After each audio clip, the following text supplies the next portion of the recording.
El viento helado de Granada azotó el rostro de Javier, mientras corría por las callejuelas del Albayacin. Su corazón latiendo como si quisiera escapar de su pecho.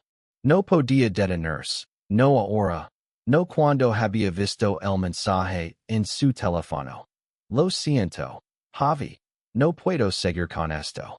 No estoy listo para ser padre. Las palabras de Alvaro, tan frías como el invierno andaluz, lo perseguían más que el frío. Habían jurado que sería temporal. Un favor, una solución pasajera. Cuidar al pequeño Nico, el hijo de la difunta hermana de Javier, hasta que encontraran una familia adoptiva adecuada. Pero ahora, 3 meses después, Javier estaba solo, en una ciudad que no entendía su amor y su dolor, sosteniendo la mano de un niño que lo miraba como si fuera su mundo entero. Y Alvaro, el hombre que había prometido cuidarse, estaba a punto de desaparecer. Javier se detuvo frente a la pequeña casa de piedra que compartían en el corazón del Albayacin. Las luces cálidas del interior se filtraban por las ventanas, y el aroma a pan recién horneado lo golpeó como un recuerdo de días mejores. Nico, de apenas 4 años, estaba dentro, probablemente debujando en la mesa de la cocina, ajeno a la tormenta que se avecinaba. Javier respiró hondo, intentando calmar el nudo en su estómago, y entró. Javi, la voz aguda de Nico lo recibió como un rayo de sol. El niño corrió hacia él, abrazando sus piernas con fuerza. Sus rizos negros rebotaban, y sus ojos, idénticos a los de su madre, brillaban con una inocencia que dolía. Javier se agachó y lo alzó en brazos, sintiendo el peso de su responsabilidad. ¿Dónde está Alvaro? Preguntó Nico, mirando hacia la puerta. Javier forzó una sonrisa. Estoy ocupado, pequeño. Pero estoy aquí, veo. Mincio, porque no sabía que más decir. Alvaro no estaba en casa. No había estado desde esa mañana, cuando salió tras una discusión que resonaba en la mente de Javier. La noche anterior, bajo las estrellas que se asomaban por el patio, Alvaro había confesado su miedo. No estoy hecho para esto, Javi. Ser padre, criar en Nico es demasiado. Te amo, pero no puedo. Sus palabras eran un cuchillo, y Javier no supo cómo responder. Había querido gritar, suplicar, pero solo asintió, porque él también estaba aterrado. Criar en Nico no era parte del plan. Ni siquiera estar juntos lo era. Todo había comenzado como algo temporal. Una aventura de verano que se convirtió en amor, un amor que ahora se tambaleaba bajo el peso de una familia inesperada. Javier sentó a Nico en la mesa y le dio un trozo de pan con mermelada. Mientras el niño comía, él revisó su teléfono, buscando alguna señal de Alvaro. Nada. Solo el mensaje de esa mañana, seco y definitivo. Cerró los ojos, recordando cómo se conocieron.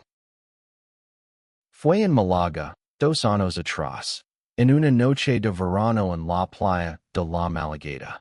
Javier, un profesor de literatura de 30 años, había ido a despedirse tras un semestre agotador.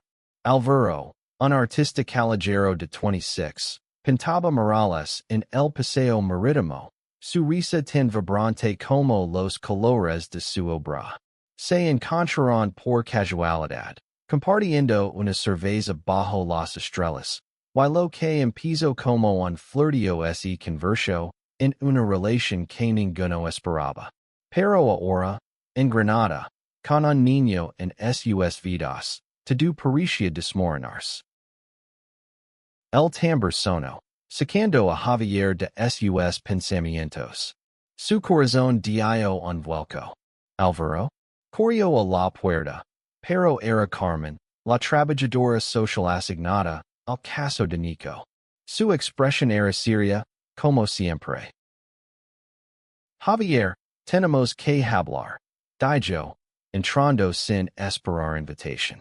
La familia adoptiva está lista. Quieren conocer a Nico la próxima semana.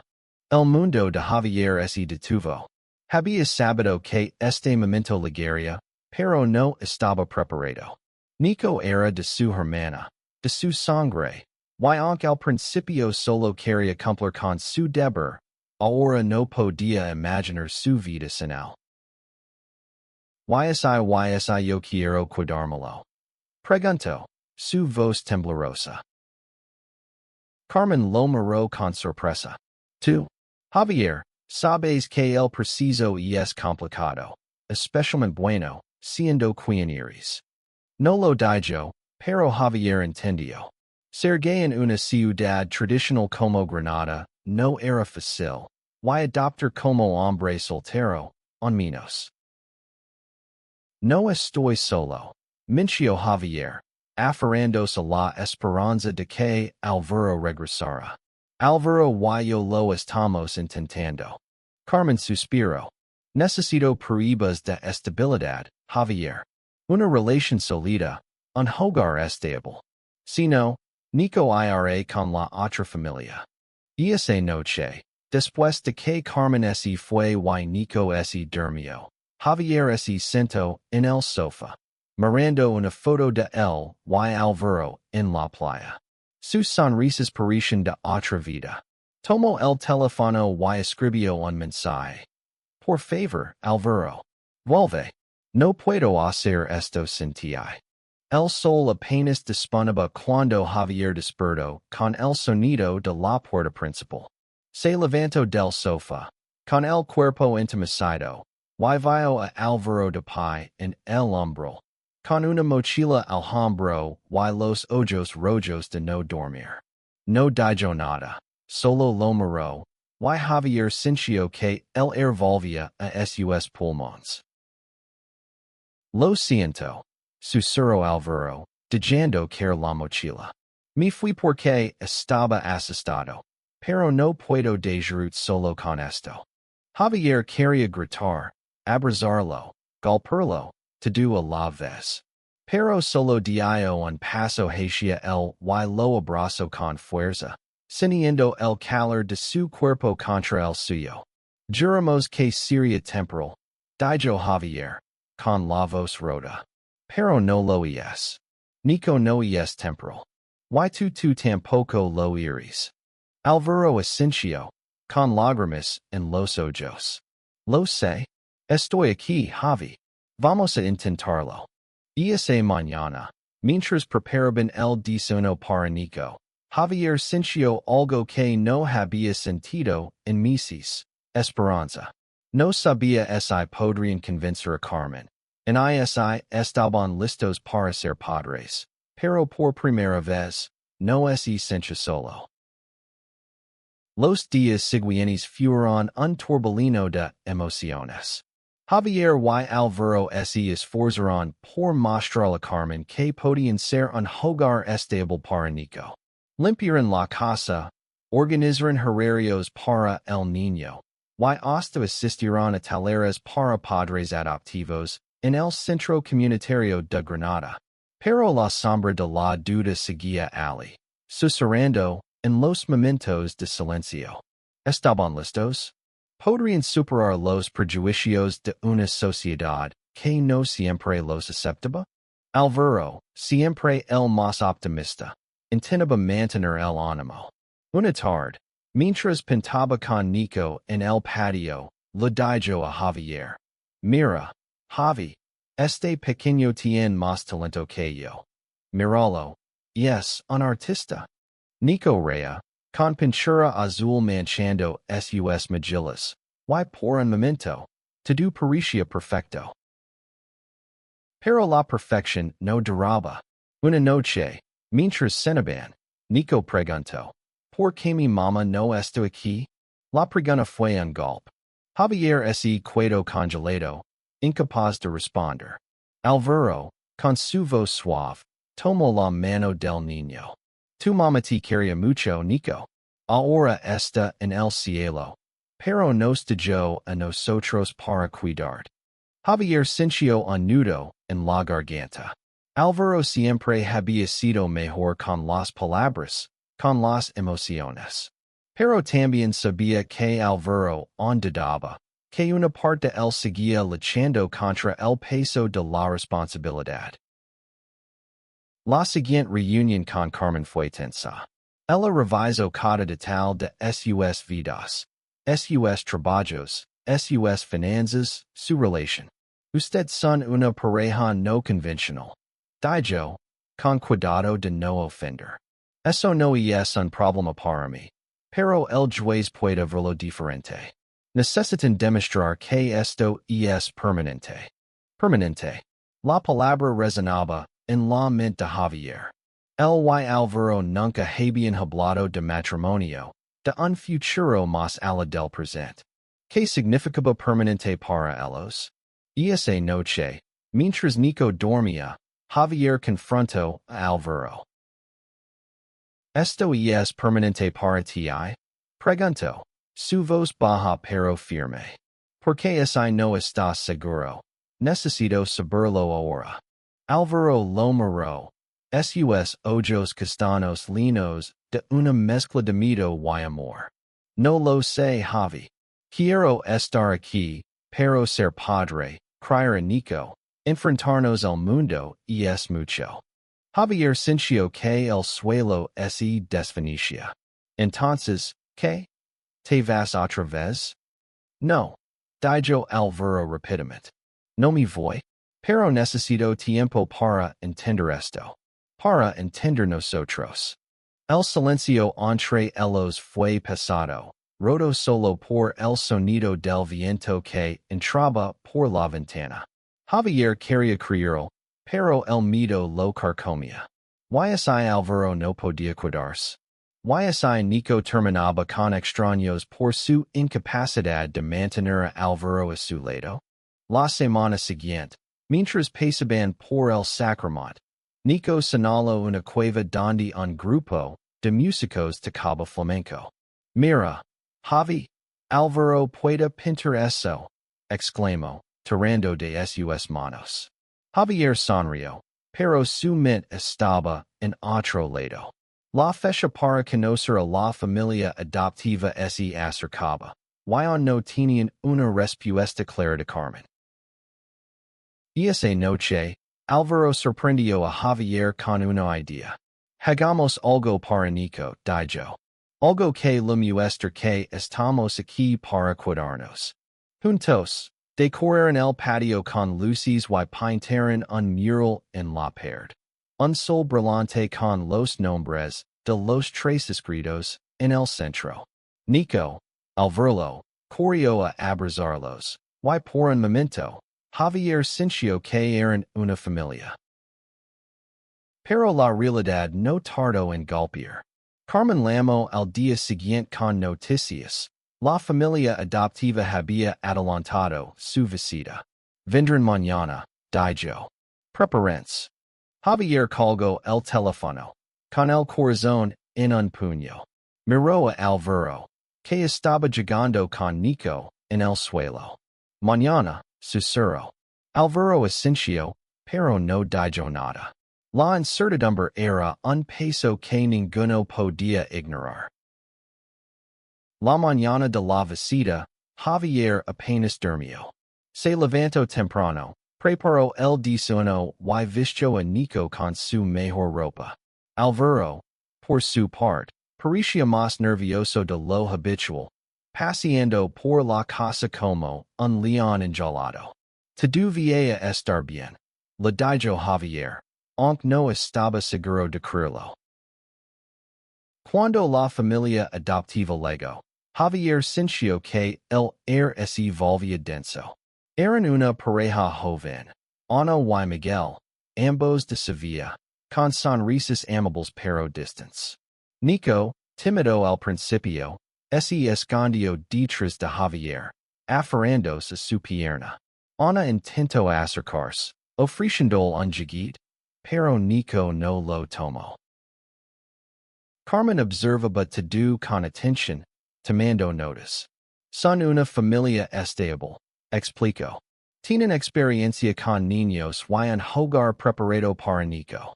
Javier asintió, pero cada palabra era un puñal. No podía imaginar a Nico con ellos, lejos de Granada, lejos de él. Álvaro, que había estado calado, finalmente habló. Nico es feliz aquí. Dijo, su voz firme. Nosotros lo queremos. No es solo un deber, es nuestra familia. Javier lo miró, sorprendido. Era la primera vez que Álvaro hablaba de ellos como una familia. Carmen alzó una ceja, pero no respondió. La visita terminó con promesas de seguir en contacto, pero Javier sabía que el tiempo se agotaba. Esa noche, mientras Nico dormía, Álvaro tomó la mano de Javier. No quiero que ese lo leven. Dijo. No estoy seguro de ser el mejor padre, pero no puedo imaginar mi vida sin él. En I sentí. Javier sintió que las lágrimas le quemaban los ojos. Entonces lucha conmigo, dijo. Por él. Por nosotros. Álvaro asintió, y por primera vez, Javier sintió que no estaban fingiendo. Pero la batalla apenas comenzaba. Los días siguientes fueron una carrera contra el tiempo. Javier y Álvaro se reunieron con un abogado especializado en adopciones, quien les advirtió sobre los desafíos de su caso. Ser una pareja homosexual no es un impedimento legal, explicó, pero los prejuicios existen. Necesitan demostrar una estabilidad excepcional.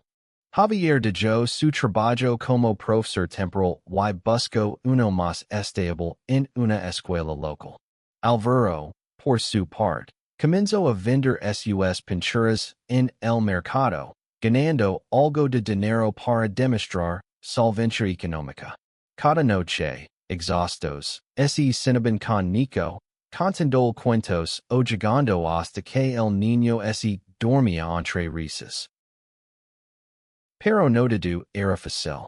Una tarde, mientras pasaban por la Plaza Nueva, un vecino los miró con desprecio y murmuró algo sobre pecado. Álvaro, que normalmente ignoraba esos comentarios, explotó. No tienes derecho a juzgarnos, gritó, atrayendo miradas. Javier lo calmó, pero el incidente dejó una marca. ¿Por qué nos miran así? Preguntó Nico, confundido. Javier no supo qué responder. Álvaro, con su voz suave, dijo. Porque algunas personas no entienden que el amor es amor, pequeño. Pero nosotros sí. Esa noche, Javier y Álvaro hablaron hasta el amanecer. Decidieron que, pase lo que pase, le querían por Nico. No es solo por él, dijo Álvaro. Es por nosotros. Quiero que seamos una familia, Javi. Para siempre. Javier sonrió, con el corazón más ligero. Entonces hagamos lo oficial, dijo. Casémonos. Álvaro lo miró, atenido, y luego rió. ¿Es una propuesta? Sí, dijo Javier serios. Quiero que el mundo sepa que somos permanentes. La propuesta marcó un punto de inflexión. Javier y Álvaro comenzaron a planear una boda sencilla en el Carmen de los Martires, un jardín escondido en Granada. No sería lujosa, pero sería suya. Invitaron a amigos cercanos, a algunos colegas de Javier, e incluso a Carmen, quien, aunque sorprendida, aceptó asistir. Nico, emocionado, ayudó a decorar el lugar con dibujos de soles y corazones. ¿Ven a ser mis papas? Preguntó una tarde, mientras pinaban carteles. Javier y Álvaro se miraron, sin saber como responder. Finalmente, Javier dijo, queremos serlo, pequeño. Pero necesitamos pelear un poco más. La boda fue un momento de luz en medio de la tormenta. Bajo los árboles del Carmen, con el sol de Granada brillando, Javier y Alvaro se prometieron amor eterno. Nico, vestido con una camisa blanca, corrió entre los invitados, riendo. Carmen, desde un rincón, observaba con una sonrisa discreta. Pero la felicidad duró poco. Días después, Carmen llamó con noticias devastadoras. El juez había favorecido a la otra familia. No es definitivo, dijo, pero necesitan más pruebas de estabilidad. La boda ayuda, pero no es suficiente. Javier colgó, con el corazón destrozado. Alvaro lo abrazó. No nos rendiremos, dijo. Nico es nuestro. La lucha por Nico se intensificó. Javier y Alvaro asistieron a audiencias, presentaron documentos, y hasta organizaron una reunión con los vecinos para demostrar que eran una familia aceptada. Algunos los apoyaron, otros no, pero su amor por Nico los mantenía firmes. Una noche, mientras leían un cuento a Nico, el niño dijo, quiero quedarme con ustedes. No quiero irme. Las palabras fueron un golpe. Javier y Alvaro se miraron, con lágrimas en los ojos. No te irás, prometió Javier, aunque no estaba seguro de poder cumplirlo. El abogado sugirió una última estrategia, una carta al juez, escrita por ellos, explicando por qué querían ser los padres de Nico. Pasaron horas escribiéndola, vertiendo sus corazones en cada palabra. Hablaron de su amor, de sus miedos, de cómo Nico los había cambiado. No éramos perfectos, escribió Javier, pero aprendemos a ser familia. El día de la audiencia final, Javier y Alvaro entraron al juzgado tomados de la mano, con Nico entre ellos. La sala estaba llena de tensión, pero también de esperanza. El juez, un hombre mayor de mirada seria, leyó la carta en silencio. Luego miró a Nico, que sonría tímidamente. Señores, dijo el juez, he visto muchos casos, pero pocos con tanto corazón. Ustedes han demostrado que el amor puede superar cualquier obstáculo. Cuando anunció que Nico podía quedarse con ellos, Javier sintió que el mundo volvió a girar.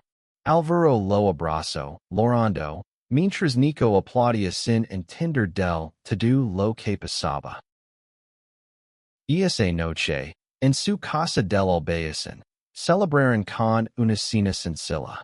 Nico durmió entre ellos, y por primera vez, Javier sintió que todo encajaba. Alvaro, con la mano en la suya, susurró. Juramos que sería temporal, pero esto es para siempre. Y mientras el sol se ponía sobre Granada, Javier supo que, aunque el camino había sido duro, habían encontrado su hogar. No solo en la ciudad, sino en los corazones del otro y de Nico, su hijo.